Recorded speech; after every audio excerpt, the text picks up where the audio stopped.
El Centro Virtual Isaacs de la Universidad del Valle presenta La Palabra en Radio, un espacio para la literatura, el arte, la cultura, la poesía, novedades editoriales, charlas con escritores. La Palabra en Radio, domingos 10 de la mañana por Univalle Estéreo.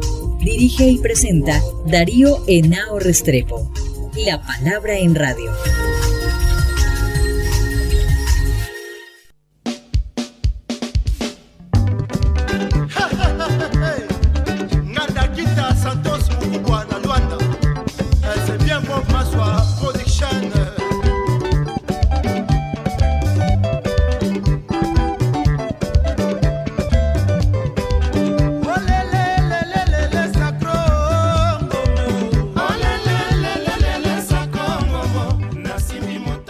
Muy buenas, amables oyentes, como siempre, todas las mañanas de domingo aquí en La Palabra en Radio.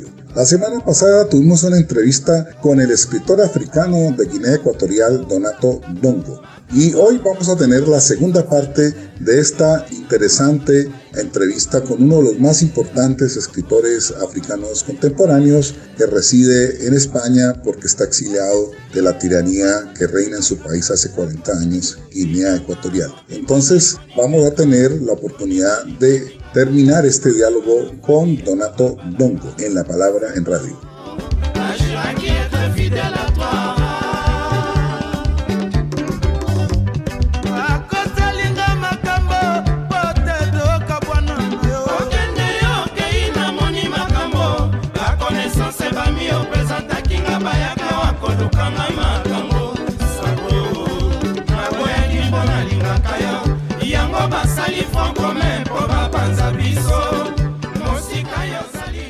Te escuchaba decir en el seminario del doctorado que leíste en el bachillerato en Valencia, donde lo hiciste, leíste un libro que te hizo tener conciencia, que fue el libro de Chinua Achebe, Todo se desmorona, que tenía una traducción diferente. Sí, efectivamente, el libro que yo leí en aquel momento se tradujo con el título de Un mundo se aleja. Es el mismo libro de Chinua Achebe que se ha publicado en español, se ha traducido al español con diversos títulos. La edición que yo leí con 15 o 16 años por ahí, pues se titulaba Un mundo se aleja, pero era el mismo libro de Chinua Achebe. Considerado como uno de las grandes novelas contemporáneas, iniciadoras de todo este proceso, desde mediados de la década del 50. Sí, efectivamente. Yo creo que desde su publicación, creo que por los últimos años 50, yo creo que salió en 58, por ahí, es uno de los libros que más se ha difundido. A muchos nos extraña que no le dieran el premio Nobel a Achebe. Recuerdo que cuando su fallecimiento, el diario El País de Madrid me encargó una necrológica y creo que lo decía en ese artículo. Creemos que no es que no lo merecieran otros, evidentemente que a Soyinka y al resto de los premios Nobel africanos todos son merecidos, pero también creemos que se hizo una injusticia con Chinua Achebe. Pero bueno, no solamente es el libro, pero es el fundamental. Primero que... Pero empezaste a leer otros libros claves. Sí, empecé a leer otros libros. A partir de ahí empecé a descubrir no solamente la literatura, sino otros escritos de africanos o sobre África, o sobre la esclavitud, o sobre el racismo en Estados Unidos. Empecé a situarme en el mundo real de las cosas que realmente me afectaban y que me importaban. Y a través de eso, lógicamente, empecé a tomar conciencia, digamos, de mi identidad en el mundo, ¿no? Ya no solamente mi identidad como guineoecuatoriano, nacido en Guinea Ecuatorial y crecido en España, sino mi identidad como negro en el mundo. Y eso es muy importante para poder ubicarse y no perderte en cosas. Que hablabas, por ejemplo, de un libro clave que yo le hago leer a mis estudiantes de Frantz Fanon, Piel Negra, Máscaras Blancas. Efectivamente, uno de los descubrimientos para mí más importantes y fundamentales fueron descubrir a Fanon, Piel Negra, Máscaras Blancas. Luego, pues después leí Los Condenados de la Tierra. Después leí y estudié por la Revolución Africana. Creo que son los tres únicos libros que escribió. Porque Fanon murió muy joven. Murió muy joven, efectivamente. De manera que, aparte de Fanon, empecé a descubrir historiadores como Cheikh Anta Diop, empecé a descubrir historiadores como Kiserbo, empecé a descubrir a autores negros afroamericanos como Ralph Ellison, como James Baldwin, Leroy Jones y otros autores africanos, novelistas, aunque entonces había muy poco traducido al español, pero como más o menos uno lee en francés y tal, pues bueno, iba más o menos adquiriendo esos libros cuando podía y como podía, y fui formándome una idea, mi propia idea de mi existencia en este mundo real.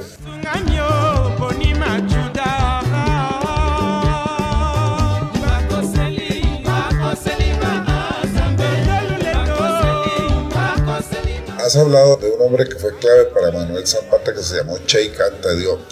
Naciones Negras y Cultura, Civilización y Barbarie, que fueron cosas fundamentales y que sirvieron para desconstruir la visión colonialista de África. Y ese es el trabajo que desemboca en la Historia General de África que dirige Ki-Zerbo. ¿Para qué nos hablas un poco de la importancia de un hombre como Cheikh Anta Diop? Efectivamente, Cheikh Anta Diop es fundamental para conocer ese proceso a través del cual el africano y en general el negro trata de deshacerse, de sacudirse los tópicos que han caído sobre él a través del racismo que impera en el mundo desde el siglo XVI, desde el inicio de la trata de esclavos hasta ahora mismo. De manera que se dijo que los negros no teníamos cultura, que los negros no teníamos civilizaciones, que nuestras lenguas no eran idiomas sino dialectos, en fin, toda una serie de tópicos, de mentiras, de tergiversaciones que se ha hecho a lo largo de la historia. Y por eso decía antes que tenemos la necesidad de hacer esa deconstrucción, de explicar nuestra propia historia sin intermediarios y no solamente para el resto del mundo, sino fundamentalmente para nosotros, porque no tenemos por qué estar agachando la cabeza por ignorancia cuando investigando descubrimos las aportaciones de las civilizaciones africanas, de los imperios africanos al resto de las civilizaciones y al resto de las culturas. Porque, por ejemplo, sin el imperio de Malí, sin Mansa Musa, el emperador Mansa Musa, el renacimiento es inexplicable. Inexplicable. Y eso nadie lo sabe, nadie lo dice, no lo dicen los libros de historia que se estudian en Europa o en Estados Unidos, pero son cosas que hay que decir. Que la cultura negroafricana egipcia no existiría en Grecia. No existiría Grecia. ¿Por qué toda la historia posterior, después de la muerte de Alejandro Magno, los Ptolomeos en Egipto, son los que llevan la cultura egipcia a Grecia, luego después que heredará Roma hasta llegar a la Europa occidental actual, la cultura occidental actual? Todas esas cosas pues han sido posibles gracias a personalidades como Cheikh Anta Diop, y hay otros fundamentales, digamos, que mayor profundidad ha aportado a toda esta investigación es sin duda Cheikh Anta Diop. Bueno, y de lo que abre, de la perspectiva horizonte que abre Cheikh, yo creo que la obra que dirige Ki-Zerbo es fundamental, que es la Historia General de África, para que hablemos un poco de eso, de lo que eso significa hoy, tener una obra portentosa como es la que dirige Ki-Zerbo. Efectivamente, Joseph Ki-Zerbo es un historiador de Burkina Faso, del antiguo Alto Volta, que ya en los años 50 empezó a escribir la historia de África desde el punto de vista del africano, con todo el rigor del mundo, con los datos, en fin, como cualquier historiador riguroso, pero desde el punto de vista del africano. ¿Por qué? Porque nadie explica, o sea, desde la historiografía occidental no se explica bien qué es lo que lleva a los europeos, portugueses, españoles, venecianos, etcétera, a explorar la costa de África. Por ejemplo, nadie explica, en ningún manual de historia de Europa escrita por europeos se dice que la revolución industrial no hubiera sido posible sin las materias primas africanas. Por ejemplo, las fábricas de Liverpool del siglo XVIII y principios del XIX no hubieran sido posibles sin el aceite de palma de Nigeria, por ejemplo, y otros muchos productos que ya venían de África. Y Ki-Zerbo es uno de los primeros en decirlo, en demostrarlo, vamos, no solamente en decirlo, sino demostrarlo, y eso, aunque los historiadores occidentales no lo recojan en sus manuales, insisto, porque eso nos enseñan las universidades de Occidente. parece ser que la revolución industrial fue una cosa de eso, de genios, pero no se explica por qué. Y claro, explicar a partir de ahí el colonialismo, que eso llevó al colonialismo, a la época que llaman los historiadores las exploraciones de África, después al colonialismo, etcétera, etcétera. Y sin esas aportaciones de historiadores como Tiserbo, pues evidentemente no se entenderían fenómenos como esos, ¿no? Y claro, y eso me parece sumamente importante que lo tengamos en cuenta, que se expandan esas ideas, que se expandan esos conocimientos para que realmente no estemos hablando siempre en el vacío y sin contenido y repitiendo siempre los mismos tópicos, las mismas expresiones, los mismos conceptos sin avanzar un poco más y sin profundizar y ver la realidad de las cosas tal como ocurrieron y no solamente el relato que desde un cierto ángulo, desde una cierta parte se ha expandido al resto del mundo, porque son los que tienen los medios de comunicación, son los que tienen las editoriales, son los que tienen los medios y eso es lo que ha llegado al resto del mundo. Pero también ya es hora de que ese discurso único desaparezca, porque la historia evidentemente tiene muchos matices que también es necesario explorar y gente, y investigadores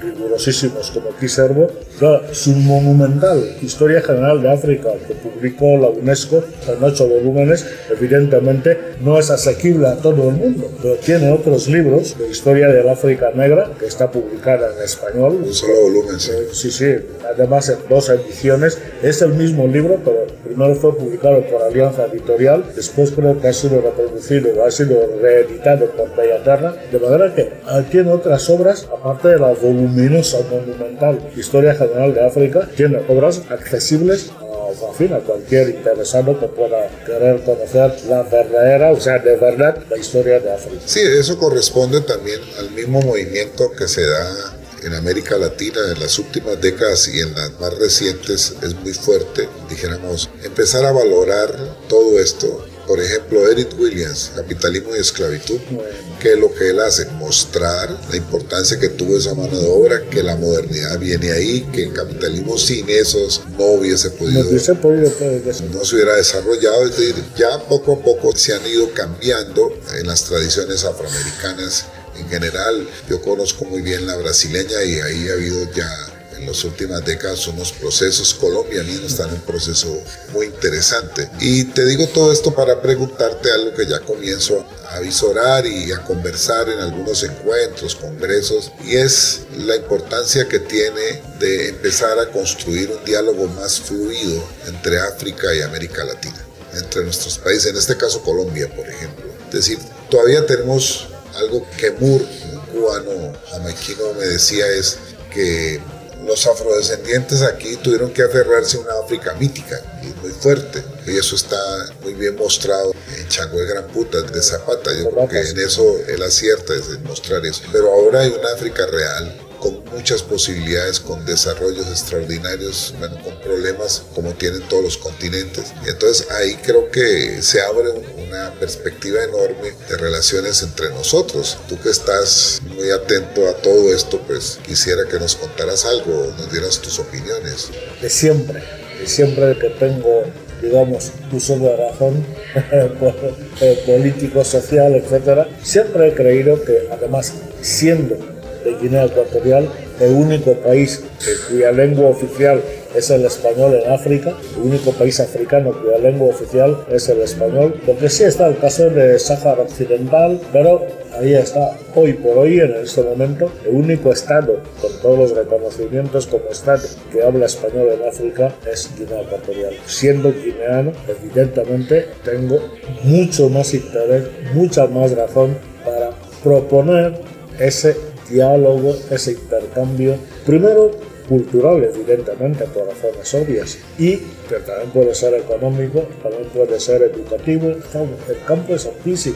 De manera que en Colombia, en fin, con todos los países de Latinoamérica, y porque además los africanos necesitamos esa experiencia que se ha adquirido aquí en América Latina, que en muchísimos aspectos obviamente está mucho más avanzada en muchos aspectos que lo que podamos tener en África. Y también Latinoamérica, necesita también esas culturas, digamos, enquistadas, esas culturas solidificadas en un momento histórico determinado, necesitan retomar las realidades actuales. Y eso también podemos aportarlo y debemos aportarlo los africanos. Pero claro, no es lo mismo soñando, viviendo una realidad de hace 4 o 5 siglos que vivir y desarrollar los intereses actuales del momento, del siglo en que vivimos ahora mismo. Y eso para nosotros es muy importante. Y creo que un país como Colombia, evidentemente, en este viaje no he tenido ocasión de visitar las comunidades negras como hubiera sido mi intención y como era mi intención, pero espero que, en fin, no tardar, en próximos viajes pueda visitar físicamente esas comunidades negras, tanto en la región del norte como las que están más cerca de aquí. En el Pacífico, sí, la idea es que en el próximo viaje, que espero sea una estadía larga entre nosotros, porque contémosles a nuestros oyentes, tenemos entre manos algo que, un doctorado que apenas está en su primera década, que es el doctorado en estudios afro-latinoamericanos de la Universidad del Valle. Sí. Es reciente, fue inspirado en la lección de Manuel Zapata Olivella, al que le dimos el doctorado honoris causa un año antes de fallecer. Sí. Y seguimos un poco la tarea de él, de que a nivel superior existan en un país que tiene el 30% de su población de origen afrodescendiente, pues haya en esos estudios, y particularmente en una región como el Pacífico, como Cali, donde la mayoría de la población es de origen afrodescendiente, buena parte de su población, o con muchas mezclas, hay mucho mulataje, mucho zambaje entre nosotros. Luego, ese es un tema que nos interesa muchísimo. Y entonces aquí quiero contarle a nuestros oyentes que contigo hemos empezado a explorar la idea de crear la cátedra de literatura africana. ¿Cómo la verías tú así de sopetón? ¿Qué importancia y qué proyección podría tener una cátedra de literatura africana a desarrollarse en Cali, que hiciera una conexión, un diálogo con varias universidades públicas colombianas? Para mí sería un inmenso honor formar parte de ese proyecto. Sería un inmenso honor porque no siempre la vida ofrece las posibilidades de poder desarrollar, de poder llevar a cabo las ideas que uno tiene, ¿no? Que se tienen. De manera que para mí sería a nivel personal magnífico. Y además estoy convencido de que desde el punto de vista de los intereses académicos, económicos, políticos, etcétera, de un país como Colombia, es una idea magnífica que va a traer un reforzamiento del conocimiento entre los pueblos, y no solamente a nivel académico, sino a todos los niveles, ¿no? ¿Por qué? Porque, por ejemplo, en países como Costa de Marfil, ya no hablo de Guinea Ecuatorial, estuve el año pasado en Costa de Marfil dando conferencias en las universidades de Bouaké y Abidjan, y hay como mínimo 500.000 de estudiantes de español solo en Costa de Marfil. Entonces, están estudiando lengua y civilización hispánicas a través de, lógicamente, de autores españoles, etcétera, etcétera. Pero las imágenes que les puede aportar, o que les aporta una novela de Miguel Delibes, por ejemplo, o de Camilo José Cela, no son las mismas que puede aportarles una novela de Manuel Zapata Olivella, por ejemplo, Lucía Charuni y Escaso, una escritora afroperuana, por ejemplo. Les llegaría más, serían más interesados y habría muchísimo mayor comprensión si tuvieran los libros de Zapata Olivella o de Charuni y Escaso, por ejemplo. Pero luego, es un intercambio en un doble sentido, porque por un lado Colombia se beneficiaría de esa relación, y al mismo tiempo los africanos también se beneficiarían de esa relación. Y ahora he hablado de Costa de Marfil, pero lo mismo pasa con Camerún, con cualquier país africano. Cualquier país africano. Existe una posibilidad. Senegal, por ejemplo. Sí, Senegal es impresionante. Los países Mozambique, Angola, también hay estudiantes de español. En Nigeria hay estudiantes de español. Nigeria, que es un país de casi 150 millones de habitantes. Realmente las posibilidades son inmensas, y creo que sería muy útil, ya no solamente, por supuesto a nivel académico, pero no solamente eso, no nos limitemos a eso, sino que también la proyección que eso va a dar en el futuro a la relación entre las personas, entre escritores, entre profesores universitarios, y a partir de ahí incluso se puede ampliar, o se debe ampliar, y se podrá ampliar a los campos económicos, a los campos, a otros campos de desarrollo humano, de relaciones entre las personas y entre los pueblos. Bueno, para despedirnos, Donato, que ha sido muy grata tu estadía aquí en Cali, pero también en Bogotá, donde tuve oportunidad de verte, y estuviste en Cartagena, e hiciste una conferencia allá y te viste con un amigo común, Alfonso Múnera. Despidámonos dándonos un balance de impresiones fundamentales con relación a tu primer paso por Colombia real. Ya habías venido imaginariamente de la mano de Manuel, caminando en Bogotá. Me decía, estoy caminando por las mismas calles de Manuel, en la vieja Bogotá, donde él estudió en la Facultad de Medicina, para que terminemos hablándonos un poquitico así desde el corazón y de tu sensibilidad. ¿Qué ha significado haber venido estos 15 días a Colombia? No, para mí es, como dije al principio, sumamente importante porque culmina una aspiración de siempre.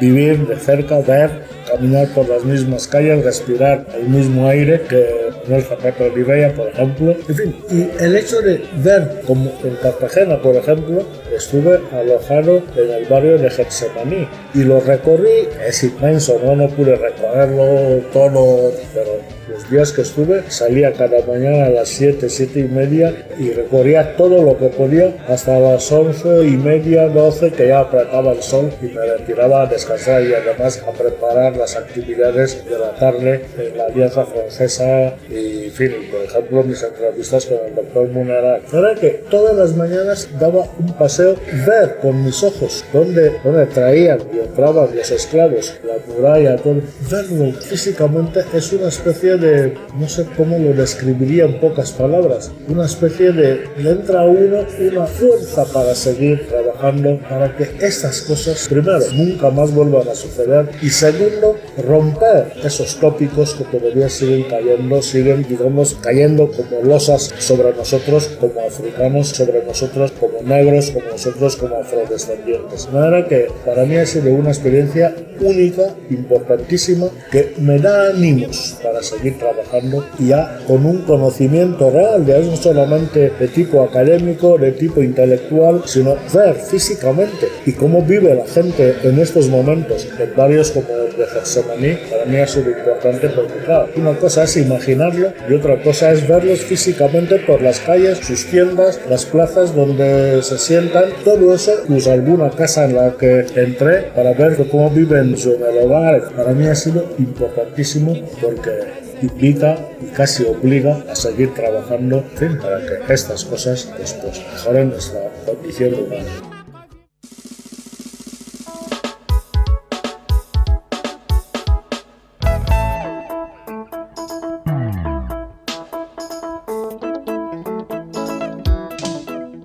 Hola, buenos días. Bienvenidos a Música Negra de la Palabra en Radio. Hoy nos acompaña Papa Wemba, es conocido como el rey de la rumba congoleña. Nació en Lubefu en 1949, en el antiguo territorio del Congo belga, hoy República Democrática del Congo. Su ritmo es el soukous y da un giro a la rumba tradicional congoleña y del continente. Papa Wemba es un artista global.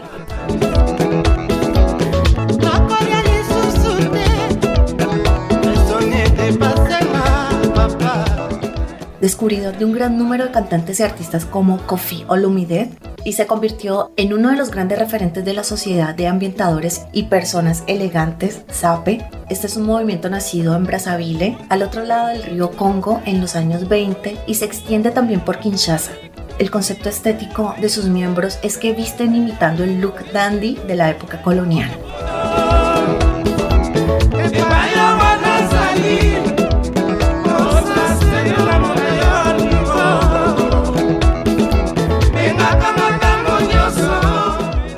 En 1977, Papa Wemba fundó el nuevo grupo Viva la Música, llamado así por un título de Johnny Pacheco, y con un toque personal comienza a usar el locolé, es un tronco de árbol hueco que se golpea con dos palos para comunicar de un pueblo a otro.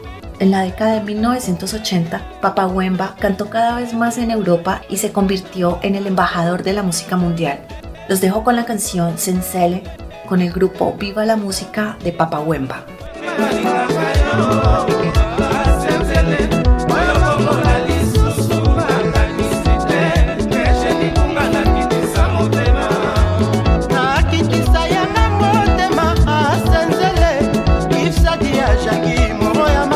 Bye.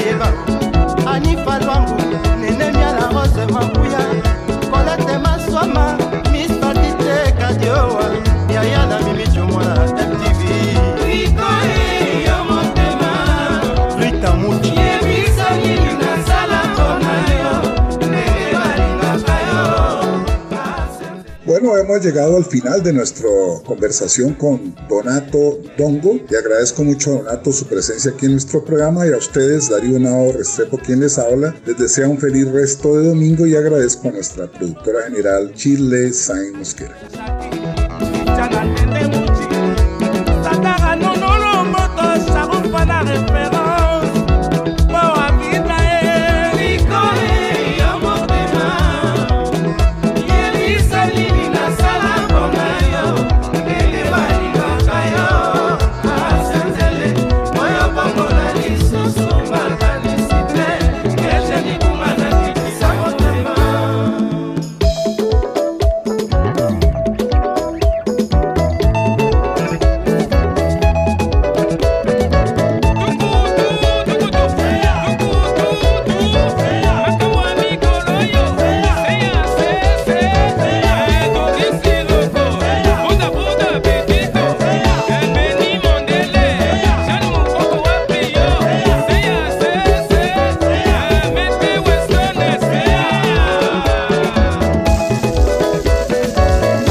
El Centro Virtual Isaacs de la Universidad del Valle presenta La Palabra en Radio, un espacio para la literatura, el arte, la cultura, la poesía, novedades editoriales, charlas con escritores.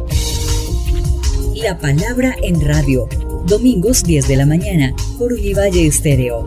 Dirige y presenta Darío Henao Restrepo. La Palabra en Radio.